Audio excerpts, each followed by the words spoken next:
আসসালামু আলাইকুম ভিউয়ার, আপনারা দেখতে পাচ্ছেন ক্ষেত ভরা ধান।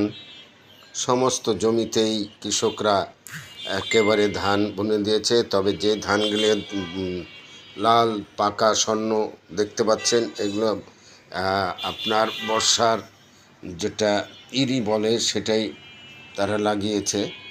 আর এছাড়া এটা এবং কিছু কিছু এইসব ধান উঠে গেছে, উঠে মাড়াই করে নিয়ে যাচ্ছে।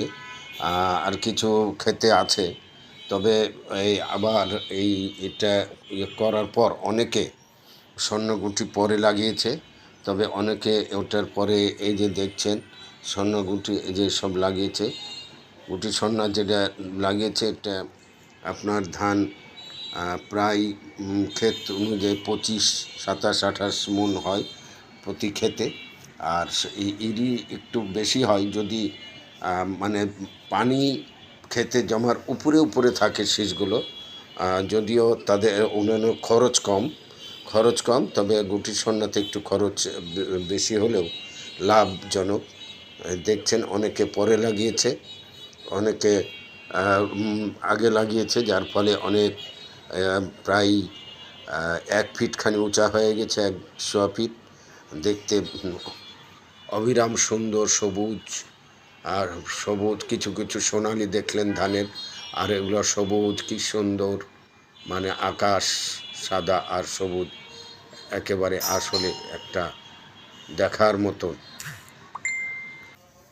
দেখছেন আসলেই এই যে সবুজ প্রকৃতি আর উপরে সাদা আকাশ, এখন কৃষকরা জানলা দিয়ে দেখছে ধান, এই সবুজ এই প্রকৃতিটা আসলে মনে হয় এই প্রকৃতির মধ্যে এই ঘুরে বেড়ায়।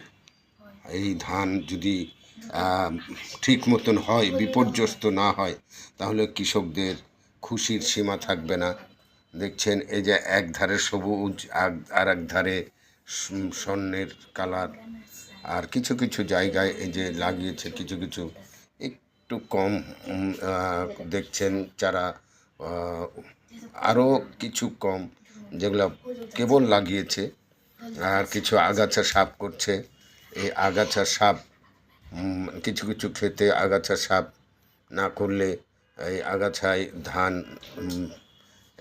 নষ্ট হয়ে যায়, যার ফলে কিছু মহিলা শ্রমিকদের কম পয়সা দিয়ে লাগিয়ে কাজ করছে, দেখতে পাচ্ছেন। তো ভিউয়ার, এখান থেকেই আসসালামু আলাইকুম।